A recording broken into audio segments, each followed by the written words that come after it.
I'd just like to say that Carole and I are absolutely delighted by today's announcement. Well, I'm not sure what I'm able to bring. It's what all these very brave ladies tell me. It's seeing is believing. I'd just like to say that Carole and I are absolutely delighted by today's announcement. Well, I'm not sure what I'm able to bring. It's what all these very brave ladies tell me. It's seeing is believing. In a royal world where every move is calculated and every word carefully chosen, no one expected this, especially not Queen Camilla. Carole Middleton, mother of Princess Kate and once considered a quiet presence in royal affairs. Let's move on to Princess Kate's mom, otherwise known as Super Granny. Carole Middleton is featured in this week's issue of People magazine, has made a bold and deeply personal decision that's sending shockwaves through the palace. Insiders say Queen Camilla was left completely blindsided, brought to tears by what unfolded behind closed doors. What exactly could Carole have possibly done to cause such an emotional reaction? Let's find out. Carole Middleton and Queen Camilla behind palace doors. Before the grand fanfare of Prince William and Kate Middleton's royal wedding in April 2011, it was Prince William and Catherine Middleton's big day. April the 29th, 2011. All seemed well between their families. Carole Middleton and Camilla, Duchess of Cornwall at the time, smiled politely in public, exchanging greetings and posing side by side in family photographs. But behind the scenes, tensions had already begun to simmer. Subtle, unspoken, yet impossible to ignore. Carole Middleton, once a flight attendant, the daughter of a builder and retail worker. Carole went straight into the workforce working for retailer John Lewis and later as a flight attendant. Had carved out a life of comfort and success through sheer determination. Alongside her husband, Michael, she built Party Pieces, a thriving party supply business that helped send their 3 children to some of the UK's top schools. She was proud of the life they had created, one shaped by effort, not entitlement. But inside Buckingham Palace, tradition ran deep, and not everyone looked kindly upon her middle-class background or her growing influence. As Kate and William's relationship became more serious, Carole noticed small but sharp changes in how she was treated at royal gatherings. While some extended warmth, others seemed to deliberately overlook her, offering cold shoulders and sidelong glances. She would later describe the experience as being treated like she wasn't even there, a message that needed no words. It was a stark contrast to Camilla, who had been born into the aristocracy and fit seamlessly into the royal mold. She understood the unwritten codes of rank and hierarchy and reportedly spoke often in private about the significance of lineage and knowing one's place. Tensions deepened during the lead-up to the royal wedding. Carole hoped to add personal touches to the grand occasion. Subtle, meaningful gestures from the Middleton side that reflected their family's warmth and closeness. But many of her ideas were brushed aside without much conversation. Decisions about things as simple as flowers or the guest list were taken out of her hands, reinforcing the idea that her role was to smile, nod, and stay in the background. After the wedding, those tensions didn't fade. They grew quieter, but stronger. Carole began to notice her access to Kate changing. Though Kate continued to perform her royal duties with grace and poise in public, Kate Middleton is stepping up to her royal duties. The future queen has returned to her royal responsibilities. Carole could see the toll it was taking. Visits became less frequent. Private time together was often interrupted or rescheduled. Christmas, once a cherished family tradition, became a point of contention as royal protocol demanded Kate and William spend the holidays at Sandringham with the royal family. It was a difficult shift, not just for Carole, but for Kate too. She was now navigating 2 very different worlds, the structured, demanding realm of the monarchy, and the warm, grounded embrace of her family. Trying to keep both sides happy was wearing her thin. Then came the birth of Prince George in July 2013. As a devoted mother and experienced parent, Carole naturally wanted to be closely involved, but the palace had other plans. Royal nannies were selected, and strict schedules were enforced, leaving little room for the hands-on grandmother Carole hoped to be. Some believed Queen Camilla quietly supported these restrictions, an effort to keep the Middleton influence at bay. By the time Princess Charlotte was christened in July 2015 at the Church of St. Mary Magdalene in Sandringham, Britain's newest royal officially has a name. Princess Charlotte Elizabeth Diana of Cambridge was christened Sunday. The cracks had widened. Carole had planned a small private celebration following the official ceremony, something intimate and meaningful. But at the last minute, her plans were reportedly overridden by Camilla's office, causing confusion and disappointment. What was meant to be a tender family moment turned into yet another reminder that her presence in royal affairs was carefully controlled. And so, beneath the surface of royal smiles and stately appearances, a quiet rivalry was unfolding, one built not on public scandal, but on years of quiet rejection, unspoken judgments, and a struggle for space in Kate's increasingly royal life. But what did Carole do to send Camilla spiraling? And could this moment truly upend the royal family? Keep watching. The silent statement that shook the royals. The air at Princess Charlotte's 2015 christening had barely settled when Carole Middleton's quiet retreat began to take form. What had once seemed like a subtle effort to maintain harmony between two vastly different families, the self-made Middletons and the institutionally entrenched royals, was now being replaced with something far more deliberate. Carole, having endured years of being politely sidelined and systematically excluded, made a decision that would, over time, shift the very fabric of her family's relationship with the palace. Though she remained publicly poised, Carole began to distance herself from royal life in ways that were both graceful and strategically calculated. Insiders began to notice her absence from events where she once stood proudly by her daughter's side. Her decision, while quiet, carried the weight of defiance. It was not about rebellion. It was about reclaiming space in a world that had, for too long, treated her as an unwelcome guest. The years leading up to this decision had been taxing. From 2011, the year Kate married Prince William, Carole had been navigating a realm that was not just unfamiliar, but resistant. Royal traditions clashed with her own grounded, modern family values. And while she had never sought the spotlight, her presence became a subtle threat to the traditional order, a reminder that influence could be earned, not just inherited. By 2013, with the birth of Prince George, this quiet clash had grown sharper. Carole's expectation of being a hands-on grandmother was dashed by the rigid protocols surrounding the royal nursery. Royal nannies took precedence, and Carole's offers of help were often brushed aside. Scheduling visits became a complex negotiation, and her efforts to maintain normalcy for her daughter and grandchildren were constantly met with resistance. This wasn't just about class. It was about control. Queen Camilla, herself once an outsider, appeared to have embraced the very establishment that had once resisted her. Once known as the other woman, Camilla is now the queen. Over the years, she reportedly became a strong voice for preserving tradition, encouraging strict adherence to royal customs. And in doing so, according to royal observers, she positioned herself in subtle opposition to Carole's influence. The result was an unspoken rivalry between the two women, both mothers, both fiercely protective, but from very different worlds.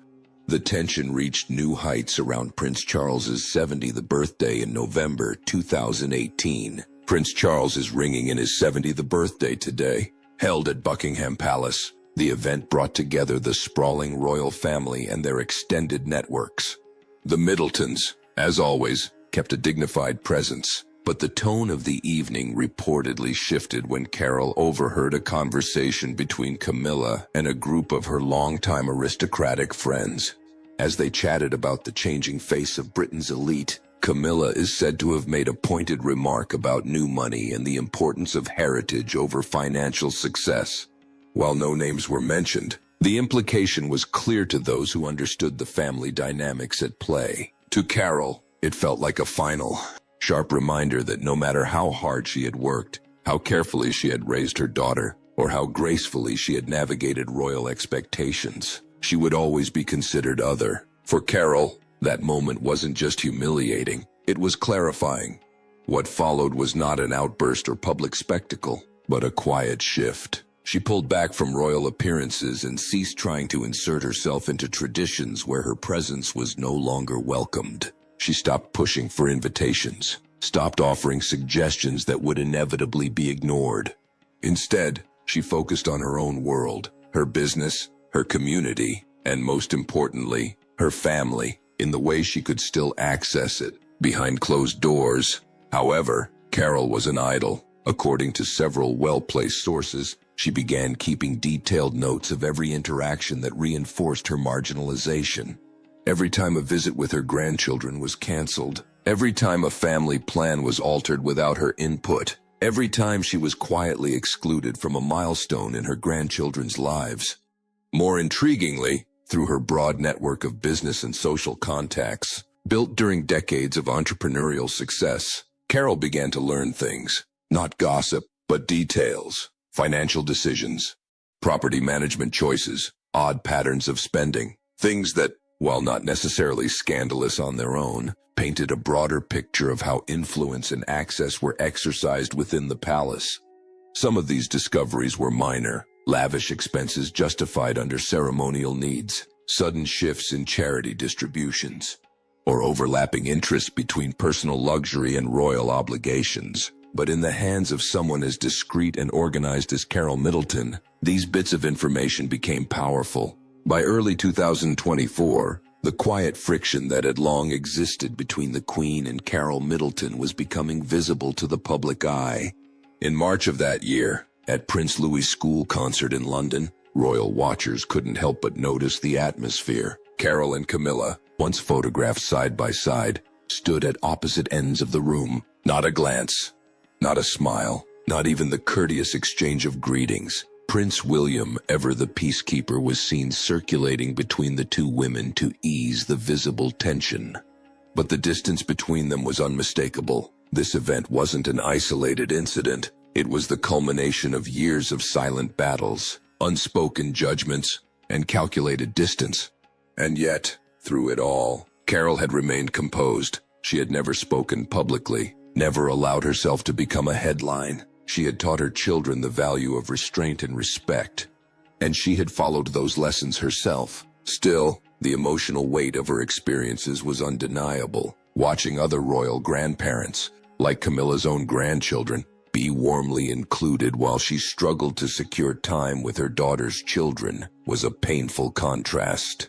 Despite Kate's best efforts to create balance, the pressures of duty continued to chip away at the bonds that once made her family feel whole. Since becoming a member of the royal family in 2011, the Duchess of Cambridge has become the patron of charities and organizations close to her heart. And while Carole never voiced her frustration publicly, her actions spoke volumes. Her slow withdrawal from palace life was not a retreat. It was a quiet protest, a refusal to be treated as anything less than an equal partner in the lives of her grandchildren. A stand not for status, but for respect. As 2024 unfolded, palace insiders noted an increasing frostiness in the Queen's behavior toward Carole. Royal staff, who once coordinated Middleton family logistics with grace and warmth, became tighter-lipped. Invitations were fewer. Interactions were more formal. Even Kate, who had long navigated the two worlds with remarkable poise, appeared increasingly torn, pulled between her royal role and the growing isolation of her own family. Behind the scenes, Carole's efforts continued, not to retaliate, but to document every slight, every shift, every quiet move that revealed more about how the palace wielded its power behind polished appearances. It wasn't just about personal pain anymore. For Carole, it was about something deeper, about legacy, about ensuring that her family's story would not be written solely by palace insiders. She had raised her daughter to be strong, compassionate, and poised under pressure. And now, as Kate stood at the heart of a monarchy constantly evolving, Carole was determined that the values she had instilled wouldn't be erased by titles or tradition. But what did Carole uncover that left Queen Camilla in deep tears? And who else is entangled in this? Keep watching to find out. The briefcase that broke the silence. Beneath the polished surface of palace protocol and carefully staged smiles, something deeper has begun to stir. What started as a mother's quiet concern now threatens to upend the delicate hierarchy inside Buckingham Palace. And at the center of it all, Carole Middleton. For over a decade, she's been the elegant in-law, the party planner, the picture of discretion. But on a cold morning, February 6th, 2025, Carole arrived at Buckingham Palace with no press, no aides, and a briefcase in hand. What followed, insiders say, wasn't a friendly chat, it was a reckoning. Sources close to the palace claim Carole's visit wasn't just emotional, it was strategic. Inside that leather briefcase, documents, real ones, financial records, timelines, names. There's been no official word on the contents, but whispers have swirled around off-the-record meetings in Switzerland, bank transfers routed through shell companies, and a slow but deliberate effort to edge the Middletons out of the royal inner circle. What Carole brought forward wasn't simply about money. It was about influence. Over the past few years, subtle shifts had taken place. Missed invitations, family moments quietly excluded, royal roles reassigned with no explanation. Viewed separately, they seemed like nothing. But together, Carole saw a pattern, and she wasn't going to let it continue unchecked. And the alleged orchestrator of the shift? Queen Camilla. Those present at the meeting say Camilla's reaction was uncharacteristic. The Queen Consort. Queen Elizabeth says she wants Camilla, the Duchess of Cornwall, to be known as Queen Consort. Usually composed, reportedly left the room visibly shaken. One insider even claimed she was seen in tears after reviewing part of the material Carole presented. The implication wasn't just financial, it was personal. A reminder that Carole, long underestimated, had been quietly observing and documenting everything. Within hours of Carole's visit, things inside the palace shifted. Meetings were rescheduled. Senior aides, some long retired, were called back in. Royal engagements were postponed without explanation. The palace issued no statement, but the silence only fueled speculation. Camilla disappeared from public view for 10 days. When she finally returned on March 11th for Commonwealth Day, her usual confidence was replaced with something quieter. Body language experts pointed to a more withdrawn presence, fewer staff, briefer interactions.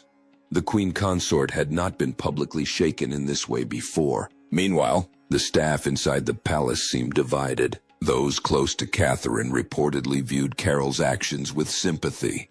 Others, especially traditionalists loyal to Camilla, saw it as disruptive, but the mood had clearly shifted. There was caution in the halls of Buckingham Palace now. Whispers instead of conversations, glances instead of greetings. Even Prince William, known for his steady composure, seemed caught in the middle. Insiders say he began consulting advisors who once worked with his mother, Princess Diana. The symbolism wasn't lost. Diana had once faced her own battles behind the palace walls. Now royal watchers wondered, was this Kate's Diana moment? The media picked up the scent. Why had royal appearances suddenly gone quiet? Why are the uncharacteristic gaps in schedules? Even businesses with royal warrants were said to be reviewing their affiliations. Nothing concrete had been proven, but the timing was too sharp to ignore. Carole Middleton made no public comment. She returned home without speaking to reporters, without posting a word. But her silence spoke volumes. She didn't need to raise her voice. She had already made her point. For the first time in a long time, the palace felt unsettled, not crumbling, just uncertain. And that uncertainty, in a family built on control, might be the most dangerous shift of all. No one knows exactly what Carole plans next, but those watching closely understand one thing. She didn't just walk into Buckingham Palace that morning to raise concerns.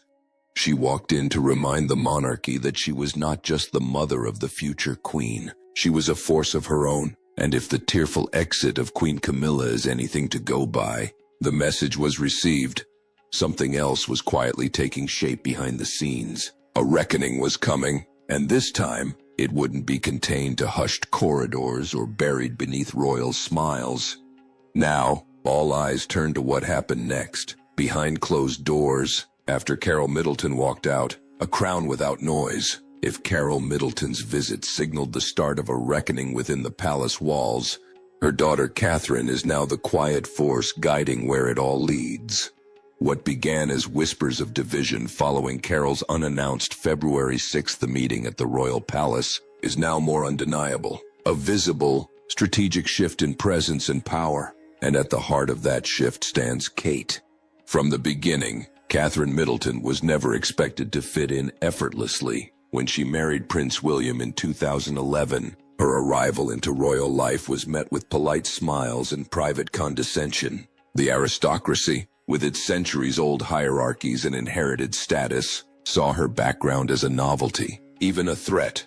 Her parents' successful party supply company, Party Pieces, may have been a modern success story, but to some, behind palace doors, it was little more than a reminder that she was, in their eyes, still common. But Kate never pushed back. She didn't need to. Over the years, she mastered palace protocols with the same quiet resolve that had earned her a history degree at the University of St. Andrews. While raising Prince George, Princess Charlotte, and Prince Louis, she studied the ways of the royal family, especially the Queen's brand of silent power. She learned when to speak, how to act, and perhaps most importantly, when not to react. By the time March arrived in 2025, as Camilla quietly withdrew from public appearances following the fallout of Carole's visit, Kate stepped forward, but not with rebellion or drama. She didn't seize the spotlight. She simply occupied the space that had quietly opened up. Her engagements increased. Her voice began to carry more weight in planning meetings.